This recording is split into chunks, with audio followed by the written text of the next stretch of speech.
Bom dia, você que me assiste nesse momento, com quem eu quero compartilhar mais uma vez aquilo que o Senhor traz ao meu coração. Nesse tempo que Ele tem me dado de buscá-lo com todo o meu coração, para ouvir o seu conselho. Eu quero compartilhar com vocês da alegria de amanhecer na presença do Senhor. Eu sempre me lembro dos profetas, particularmente Jeremias. Eu gosto muito de Jeremias, o resmungão. Ele estava sempre reclamando das coisas, porque ele não gostava da cara do mundo do jeito que era. Ele queria que as coisas melhorassem. E ele foi um homem de Deus, tremendamente usado, e sofreu muito por isso, na época dele. Mas um homem que dizia: tão certo como vive o Senhor, em cuja presença eu ando, tal coisa vai ser assim o assado, tal coisa é assim o assado. Eu creio assim, eu vou fazer, eu não vou fazer.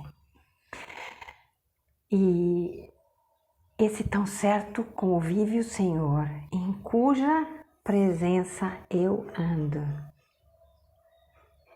é para mim alguma coisa que identifica a minha alma. Porque desde muito menina eu me lembro que eu falava com Deus sem nenhuma das retóricas, sem doutrinas humanas, nem mesmo a doutrina bíblica, que eu não tinha. E eu posso me lembrar de como Deus fala com as crianças. Você tem criança por perto? Deus fala com elas. Se ela encontra eco no ambiente em que ela vive, nas pessoas que a rodeiam, então ela vai seguir por esse caminho. Por isso a palavra diz: ensina a criança no caminho que deve andar, e ainda quando for velha não desviará dele. Isso não quer dizer que ela não vai pecar. Eventualmente, infelizmente vai, porque o pecado já nasce conosco. Quer dizer, nós já nascemos com o pecado agregado. Mas Deus fala com as crianças. Tem inúmeras passagens que dizem isso.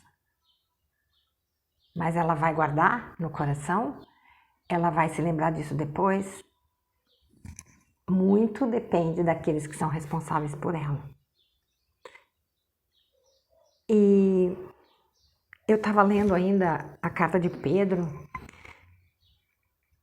e eu vi uma coisa aqui,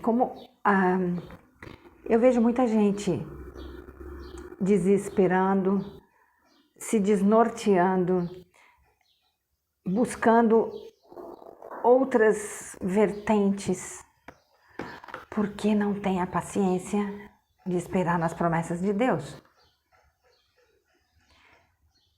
Essas pessoas precisam de socorro. Quantas vezes eu mesma, e creio que você também, se sentiu absolutamente sozinha e pensou: Deus esqueceu de mim? Onde é que Ele está? Que essas coisas estão acontecendo? Não tem saída para isso? Eu não consigo pensar em nada? Não tem jeito? Eu não posso com essa situação.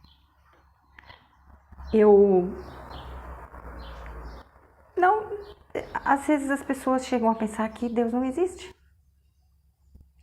Mas Pedro afirma uma coisa muito importante. E que por isso a gente tem que conhecer a palavra. A gente tem que conhecer a palavra. Aquela que Deus mandou o homem escrever diretamente. Nós temos que ler. Deixa de ser preguiçosa e vai ler. Sabe por quê?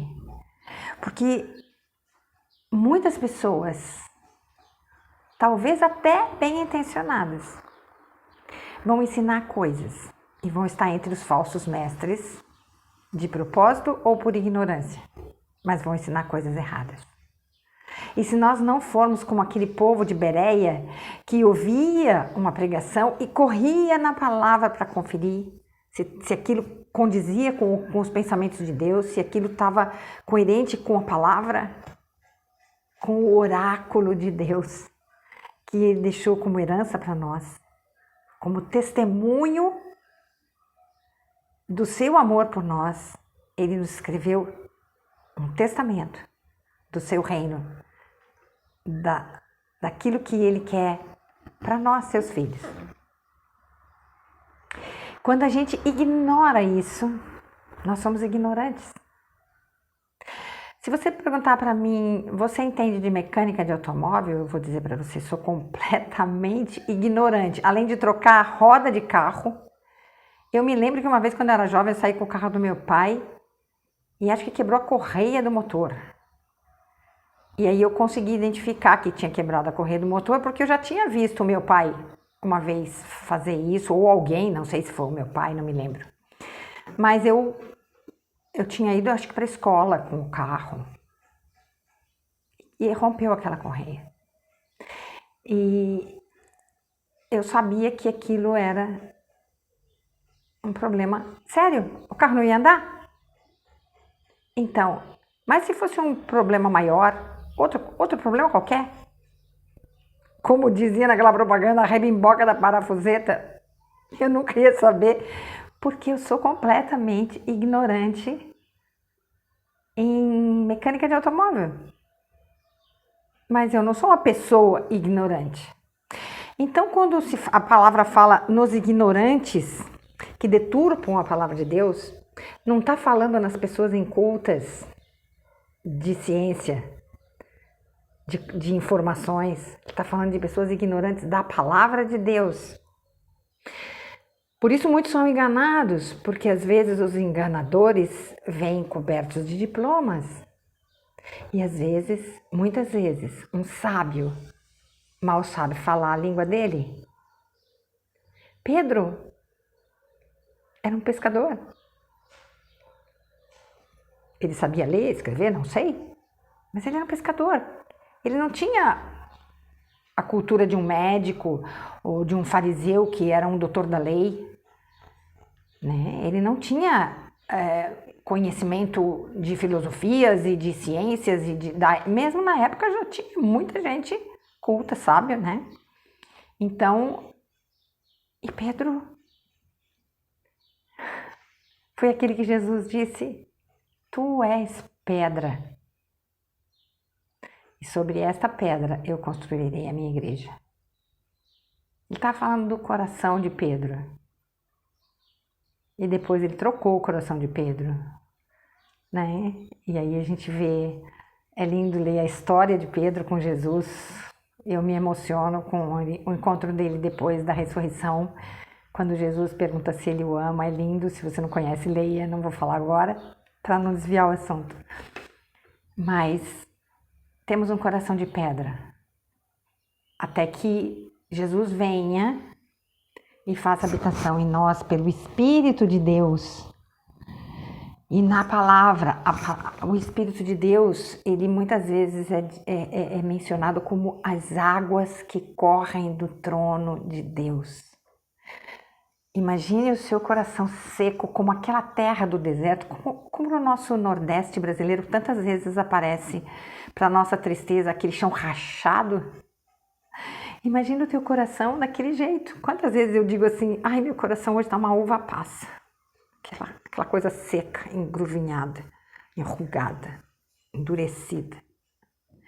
Então vem um rio de água limpa, pura, fresca, do trono de Deus. Esse é o Espírito de Deus quando nos inunda o coração. E então vem uma coisa, a coisa que a gente mais precisa hoje aqui nesse mundo, nessa vida, chamada esperança. Paulo fala que há 3 coisas hoje: a fé, a esperança e o amor. E a mais importante é o amor, porque a fé e a esperança vão acabar. Por quê? Porque quando eu chegar lá, eu não preciso mais esperar nada. E quando eu chegar lá, eu não preciso mais ter fé daquilo que eu não estou vendo. A fé é acreditar numa coisa que eu não estou vendo, que eu não tenho prova nenhuma. Eu vou estar cara a cara com Deus, face a face com o Senhor. Então vai ser só o amor, que é algo que eu quero falar também a respeito, porque Deus tem mostrado o amor dele em todas as suas peculiaridades maravilhosas, e que é uma palavra, que é um conceito que está tão vulgarizado no mundo, mas que Deus há de restaurar o significado no coração de todos aqueles que buscam por Ele, como tem restaurado no meu. Então, a gente pensa que está demorando demais esse tempo. Às vezes é tempo de conflito, como eu estava dizendo, que às vezes a gente sente que não tem saída para isso, não tem socorro, eu estou sozinha, todo mundo me abandonou, ou tá um monte de gente em volta tentando até me ajudar, mas ninguém me entende, ninguém me ouve, ninguém está dentro do meu coração, não está mesmo. Não tem ninguém no teu coração, não tem ninguém lendo a sua mente, ninguém está sentindo a tua dor. Muitas vezes, pessoas, irmãs, estão compartilhando a nossa dor, mas da pele para fora. Eles não podem sentir a tua dor. A tua dor é só tua. Só a gente sente a nossa dor. E eu lembro de uma canção popular que dizia uma frase a respeito de pessoas que tinham morrido tragicamente, e dizia: porque a dor da gente não sai no jornal. A dor da gente é da gente. E a dor da gente é a maior dor do mundo, porque é aquela que eu estou sentindo. Isso não significa que eu despreze a dor dos outros, mas eu não tenho como sentir. A empatia é eu me colocar no lugar do outro. Às vezes aquele outro está passando por uma situação terrível que eu já passei. Eu imagino a dor dele. E às vezes aquela pessoa está passando por coisas que eu nunca pensei que pudesse alguém passar no mundo. E eu não posso sequer imaginar a dor dessa pessoa. Mas eu sei que há um Deus que conhece cada intensidade daquela dor. Jesus veio na Terra e sofreu todas as dores. Não tem nada que alguém possa sentir que ele não tenha sentido. Então, quando alguém pensa, o Senhor está demorando demais, tanto para a minha situação, quanto para voltar, para buscar a igreja, o mundo está ficando tão feio. O mundo está ficando muito mais feio do que já foi. Porque o mundo já foi feio em diversas épocas, com diversas atrocidades ou com diversos desvios, em tempos isolados e por um tempo determinado e num lugar determinado. Mas hoje o mal está abraçando o mundo de uma maneira sorrateira, como está escrito na palavra. Então, quando a gente pensa que o Senhor está demorando, a gente pode lembrar, como diz Pedro, que Ele não está demorando, Ele está dando tempo para que todos se arrependam, porque esse é o desejo do coração dele. O desejo do coração do Senhor é que todos se arrependam. Ele sabe que nem todos vão se arrepender. Os enganadores não vão se arrepender. Infelizmente, está escrito isso. Não sou eu que estou dizendo. Mas o desejo do coração é que todos cheguem ao arrependimento. Para que, quando chegar aquele dia que vem como ladrão, a providência do Senhor sempre vem de maneira surpreendente. Quando a gente está naquelas crises mais profundas. De repente, no meio da noite se faz dia. E a nossa tristeza vai embora. E a gente pensa, eu achei que nunca mais ia sentir essa alegria. E Ele traz aquela paz que transcende o entendimento.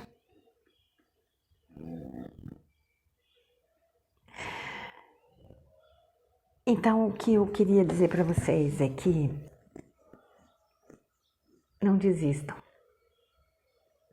Não desistam. Mesmo que pareça que não vai dar certo. Mesmo que pareça que Deus não está te ouvindo, Ele está te ouvindo. Mesmo que pareça que não há ninguém por você. A palavra diz que Deus declarou que ainda que a própria mãe abandone, eu nunca te abandonarei. Até porque desistir não é opção. Desistir é não fazer opção. Aqueles que estão no engano, eles não fizeram opção. Que opção? Já pensou numa prova, num grande concurso, onde há uma questão daquela que deveria ter múltiplas escolhas? E essa prova só tem uma questão. E só tem uma resposta. E ela já vem explícita. Lá naquele quadradinho que você põe o seu X. E a pergunta é: você crê que Jesus é o Filho de Deus, que veio em carne, que viveu sem pecar, que morreu no teu lugar para comprar a tua promissória que estava na mão do diabo? E ele ressuscitou. E hoje está lá à direita do Pai. E que todo que crê será salvo? Essa é a pergunta. E aí embaixo tem um quadradinho e só tem a resposta A. E essa resposta é uma palavra só. Sim. Eu posso pôr o meu X ali. Sim, eu creio. Ou eu posso entregar a prova em branco. Não fazer opção. Desistir. E no final, não vai haver alguém que diga eu não creio em Deus. Porque todos verão. E todo joelho se dobrará. Todo joelho se dobrará. Os mortos vão ressuscitar e todo joelho se dobrará. E toda língua confessará que Jesus Cristo é Senhor. Mas nem por isso todos serão salvos. Porque até o diabo vai se dobrar diante de Jesus e vai ser destruído. Porque a palavra diz que os enganadores, eles são insubordinados e eles deturpam demais as Escrituras para a sua própria destruição. Eles serão destruídos. E como é que eu posso saber quem é que está deturpando a Escritura se eu não conheço a Escritura? Esse é o meu desafio para você. Se você ainda não conhece a palavra, se você ainda não começou a ler aquele testamento que Deus deixou há tantos mil anos, começando lá no Gênesis, quando Moisés escreveu há milhares de anos, até recentemente, há 2000 anos, quando os discípulos de Jesus escreveram as palavras dele e tudo o que aconteceu depois, até o arrebatamento de João, que descreve maravilhosamente as coisas que nós não podemos sequer imaginar, que estão reservadas para aqueles que creem. Novo céu e nova terra, onde o Senhor Jesus vai reinar no dia eterno. Esse é o tempo de Deus, o dia eterno. E nós vamos estar vivendo nesse dia eterno, os que cremos. Bom dia, Deus te abençoe.